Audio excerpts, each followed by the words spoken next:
کیا کہتے ہیں ہمارے دیہات کے لوگ جڑے پنڈ جانا نہیں وہ راہ پوچھنے دی، لیکن آج کل لوگ باز آندے یعنی جس بات کا بالکل تعلق نہیں نا وہ بات بھی کرتے جاتے ہیں، جس کا شعبہ ہی نہیں وہ بھی چھلانگ لگا لگا کے اس میں آ جاتا ہے۔ ہم اپنا وقت ضائع کرتے ہیں، اپنی صلاحیتیں ضائع کرتے ہیں، اپنا نقصان کرتے ہیں، ہم اپنا کام صحیح کر کے نہیں کرتے اور دوسری ساری دنیا کو ٹھیک کرنا چاہتے ہیں۔ او بھائی آپ جس جگہ جس شعبے سے تعلق رکھتے ہیں آپ اپنے معاملات میں مضبوطی پیدا کریں۔ حضور نے اپنی فصاحت کے ساتھ بلاغت کے ساتھ لوگوں کو قائل کیا، اور قرآن مجید کی تاثیر کا یہ اثر میرے کریم رسول نے دکھایا کہ رات کو جب حضور بیٹھ کے قرآن پاک پڑھتے تھے نا، جب یاسین والے نبی خود یاسین کی تلاوت کریں، جب طٰہٰ والے محبوب خود طٰہٰ کی تلاوت کریں، غور کرو نا جب مدثر والے محبوب خود ان جملوں کو ادا کریں، یعنی جن کے بارے میں آیت آئی ہے جب وہی یہ آیت پڑھیں کہ انا اعطیناک الکوثر، یعنی جن کا ذکر ہو رہا ہے جب وہ یہ بات کریں کہ یا ایھا النبی انا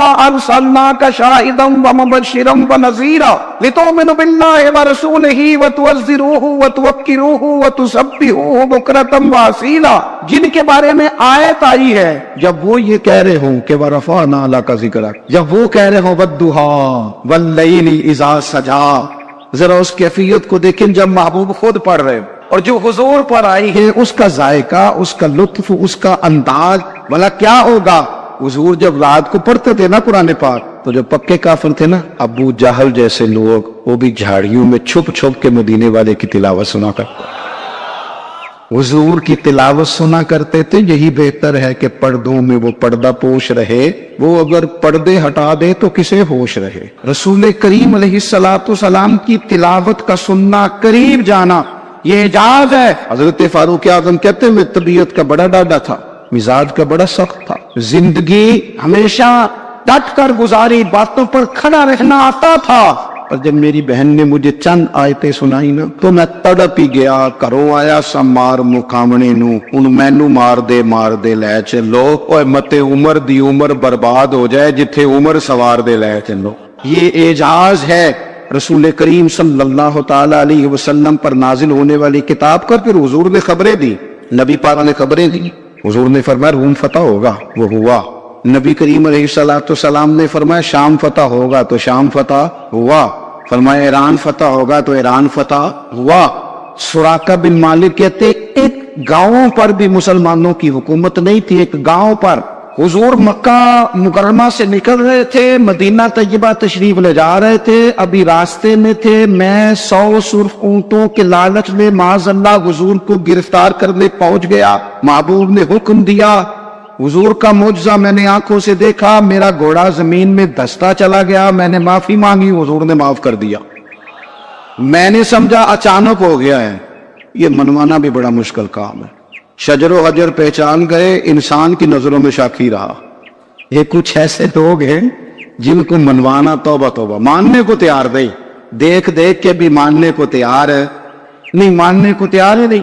کہتے ہیں کہ میں نے پھر چاہا آگے بڑھنا تو پھر زمین کے اندر میرے گھوڑے کے پیر دھنسنے لگے، پھر معافی مانگی۔ کریم تیرے معاف کرنے کی ادا پہ بھی قربان جائے۔ یہ نہیں فرمایا کہ تو بار بار یوں ہی کرتا ہے، فرمایا معافی مانگتا ہے جا، میں نے معاف کیا۔ کہتے ہیں 3 دفعہ میں آگے بڑھا، 3 دفعہ حضور نے معاف کیا تو مسکرا کے فرمانے لگے تو یہاں مجھے گرفتار کرنے آیا ہے، وہ کیسر روم کا علاقہ فتح ہوگا، وہ کنگن جو پہنتا ہے نا ہاتھوں میں، بادشاہ کے کنگن معروف ہیں، وہ تیرے ہاتھوں میں آئیں گے۔ اللہ کرے آپ سمجھے، یہ جو لوگ ڈری ڈری سہمی اور ہمارے بچے مایوسی کی معاذ اللہ باتیں کرتے ہیں، وہ دیکھیں حضور کس طرح کی گفتگو فرماتے ہیں۔ ابھی ایک گاؤں پر بھی اسلام کی حکومت نہیں، لیکن حضور کا خبر دینے کا انداز، کریم فرمانے لگے وہ کیسر روم کے جو کنگن ہوں گے وہ تیرے ہاتھوں میں آئیں گے۔ جناب سراقہ بن مالک فرماتے ہیں کہ میں مسلمان ہو گیا، حضور کا وصال ہو گیا، کنگن نہیں آئے۔ حضرت ابوبکر صدیق کا وصال ظاہری ہو گیا، کنگن نہیں آئے۔ جناب عمر کا دور آ گیا، سراقہ بوڑھے ہو گئے۔ کوئی بندہ پوچھتا نا کہ اب تو عمر ڈھل گئی ہے، زندگی کا پتہ نہیں، کہنے لگے نہیں میں نہیں جاتا، جب تک کنگن نہیں آتے اسرائیل کوئی نہیں آئیں گے، کیونکہ ساڈے نبی دی زبان ساڈے واسطے قرآن، جو دن کو کہہ دیا دن ہے تو دن نکل آیا، جو شب کو کہہ دیا شب ہے تو رات وہ کہہ رہی، اور خدا نے ان کی زبان کو وہ اختیار دیا جو نکلی منہ سے ان کے وہ بات وہ کہہ رہی۔ فاضل برینوی کا تو انداز ہی پر انوکھا ہے نا، وہ تو کہتے ہیں وہ زبان جس کو سب کن کی کنجی کہے، جس کو سب کن کی کنجی کہے، اس کی نافذ حکومت پہ لاکھوں سلام۔ کہنے لگے نہیں آتے حضرت اسرائیل، فکر نہ کرو، بوڑھے ہو گئے تھے، نکلنے گھر سے بند کر دیا تھا، حضرت عمر کا دور تھا، کنگن آ گئے۔ حضرت فاروق اعظم نے ان کے پوتوں سے، نواسوں سے، بچوں سے کہا جاؤ بلا کے لاؤ، کہا دادا جان بوڑھے ہیں، فرمایا تم کان میں کہہ دینا کنگن آ گئے، پھر تم دیکھنا تو صحیح کر۔ حضرت سراقہ آئے، حضور نے جو خبریں دی، نبی پاک علیہ الصلوۃ والسلام نے جو گزشتہ قوموں کے احوال بیان کیے، اور پھر میرے نبی پاک علیہ الصلوۃ والسلام نا دنیا میں عزتیں دینے آئے۔ یہ مزاج ہمیں کم کرنا چاہیے، یہ جو ہم ساری زندگی اس کام میں لگا دیتے نا کسی کو نیچا کیسے دکھانا ہے، یہ انداز حضور نے نہیں ہمیں دیا۔ اب دیکھو حضور تشریف لائے تو ہمیں پتہ چلا کہ حضرت یوسف جیسا سونا کوئی نہیں، حضور تشریف لائے تو ہمیں پتہ چلا کہ حضرت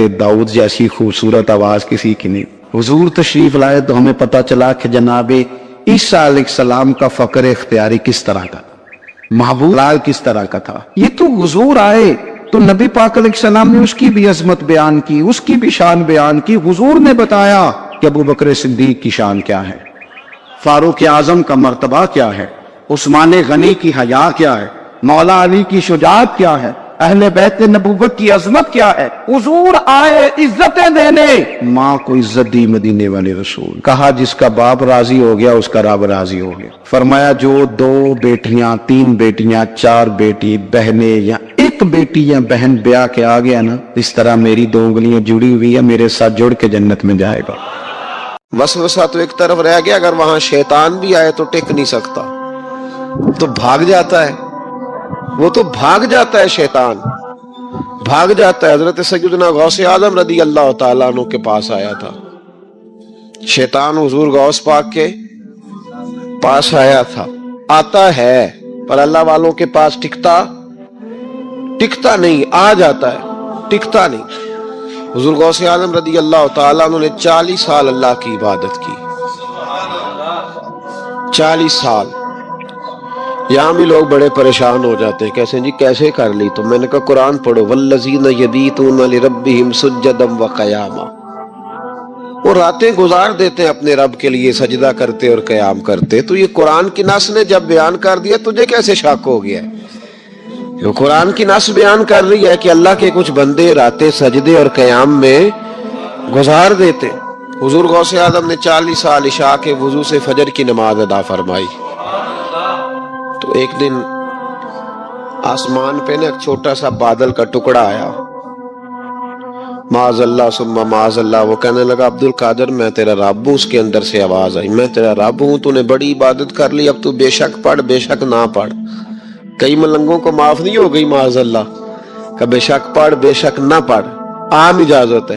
تو حضور غوث اعظم رضی اللہ تعالیٰ عنہ فرمانے لگے اعوذ باللہ من الشیطان الرجیم۔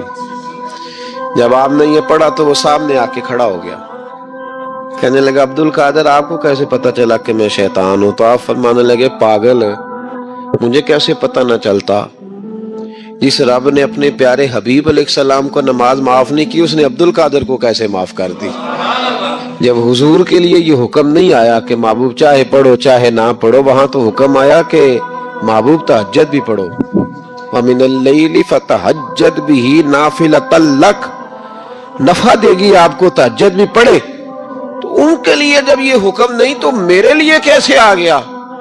اب شیطان تھا نا، تو اس نے پھر ایک اور چال چلی، یہ باز نہیں آتا، ہم باز آ جاتے ہیں کئی دفعہ، اس کے پیچھے پیچھے چلنے لگ جاتے ہیں، لڑ کے تھک جاتے ہیں، وہ نہیں تھکتا، وہ نئی سے نئی چال، نئی سے نئی چال، اس کا نیا سے نیا روپ، من الجنت والناس، جنوں میں سے بھی اور اس کے نئے سے نئے روپ ہوتے ہیں۔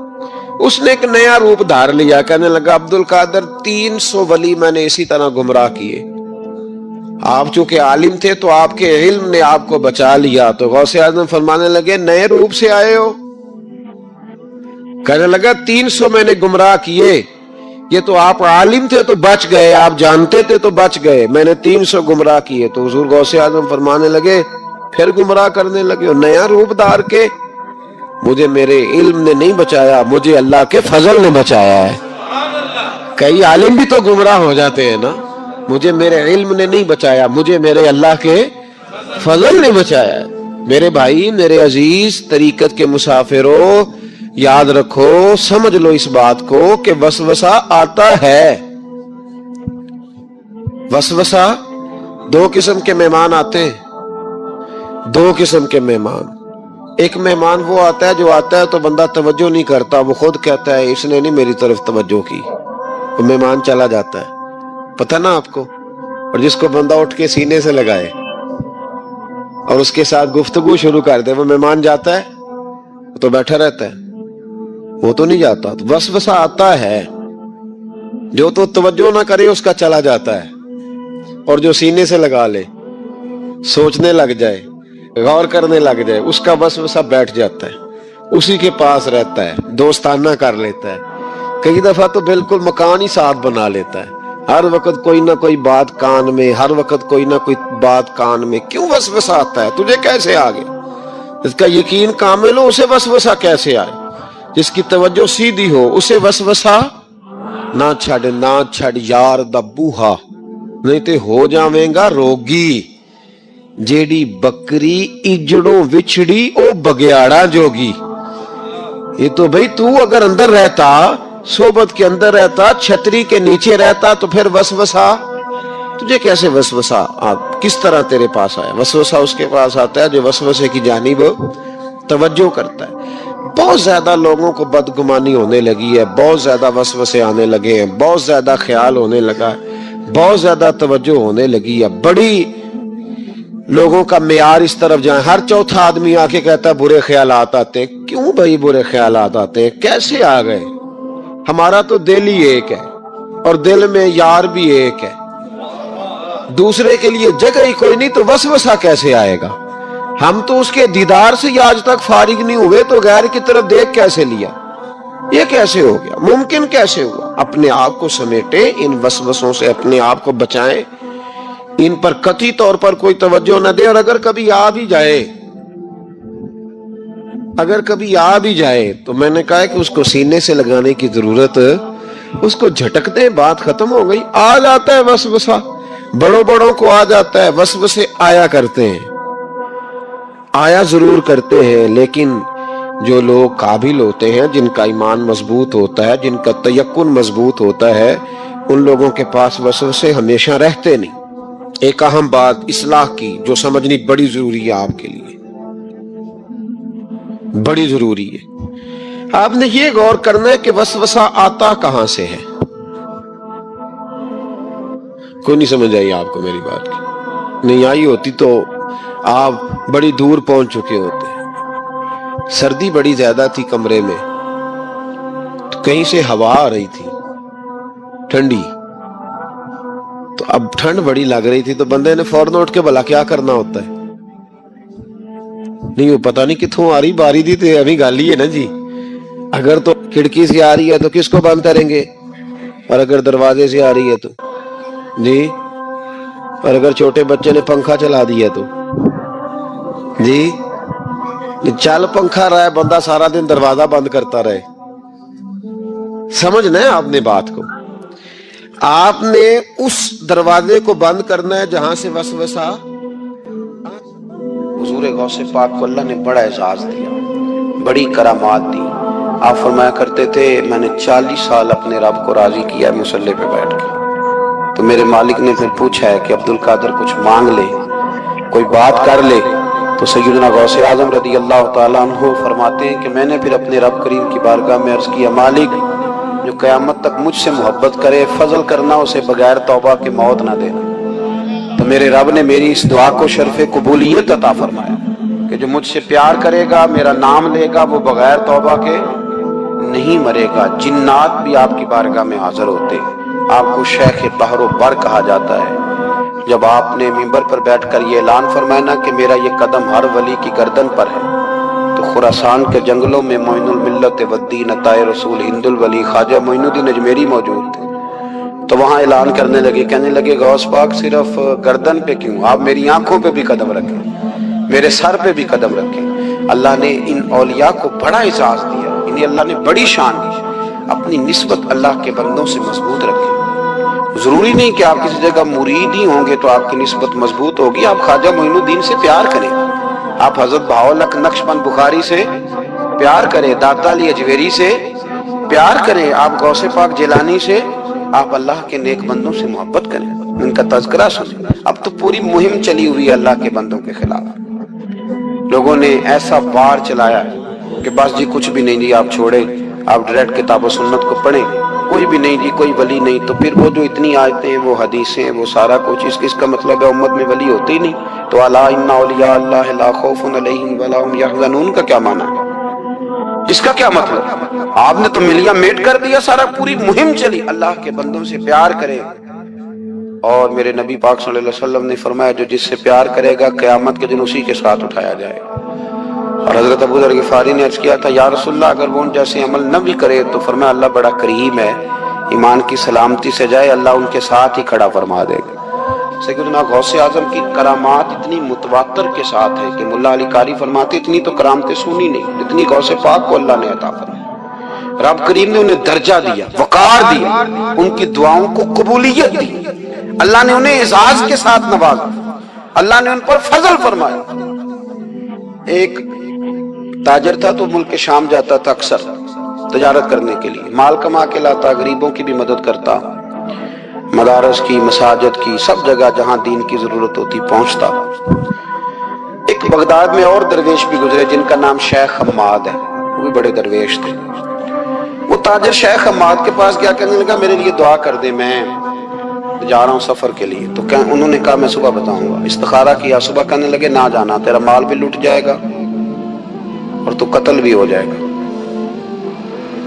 وہ بڑا پریشان ہوا, حضور غوث پاک کے پاس گیا, کہنے لگا حضور وہاں بھی میں نے کہلا بھیج دیا ہے, سامان میرا پڑا ہے, جاؤں گا نہیں, پیمنٹ نہیں کروں گا, ملے گا نہیں تو خسارہ ہو جائے گا, مہربانی فرمائے. غوث پاک نے مراقبہ کیا اور میں تو جا اللہ خیر کرے گا, تو جا اللہ خیر کرے گا. مرید کا عمل کے یقین, پیر کا عمل کے یقین. چلے آپ فیصلہ کر لیں تو میں آگے بڑھتا ہوں.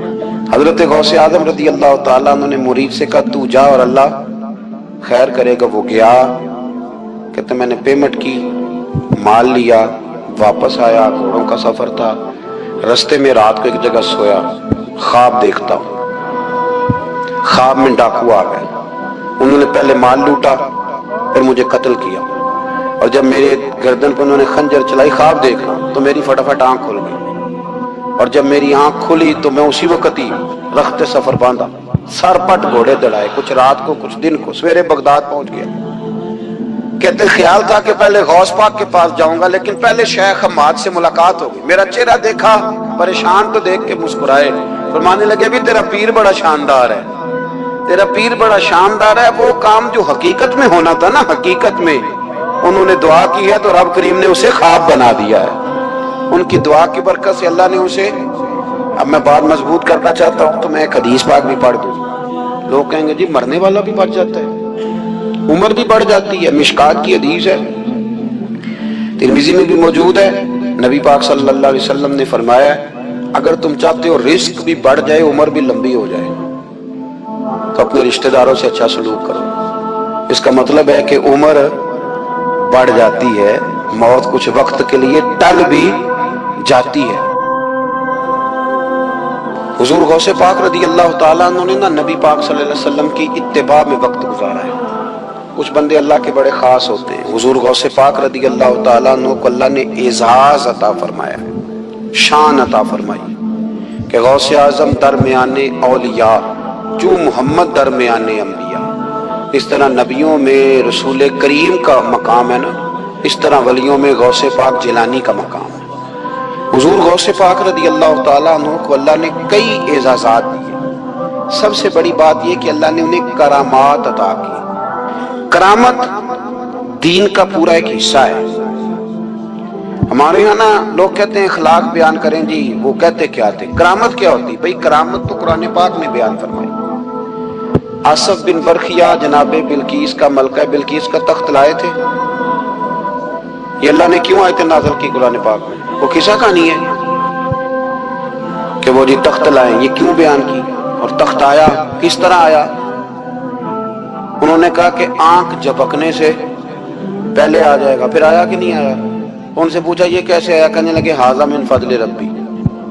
او سنگیو، صرف حضرت سلیمان علیہ السلام کا امتی تخت لا سکتا ہے، نبی پاک کا غلام نہیں لا سکتا؟ یار آپ نے کرامت کا انکار کر کے اپنے آپ کو کمزور کر لیا. اور نہیں جی نہیں، یہ کیسے ہو؟ کیا مطلب ہے اس کا؟ آپ سورہ نمل روز پڑھیں اور جناب سلیمان علیہ السلام کے امتی کی شان بیان کریں کہ وہ آنکھ جھپکنے سے پہلے 80 گز اونچا، 80 گز چوڑا، 80 من وزنی تخت آنکھ جھپکنے سے پہلے لے آئے.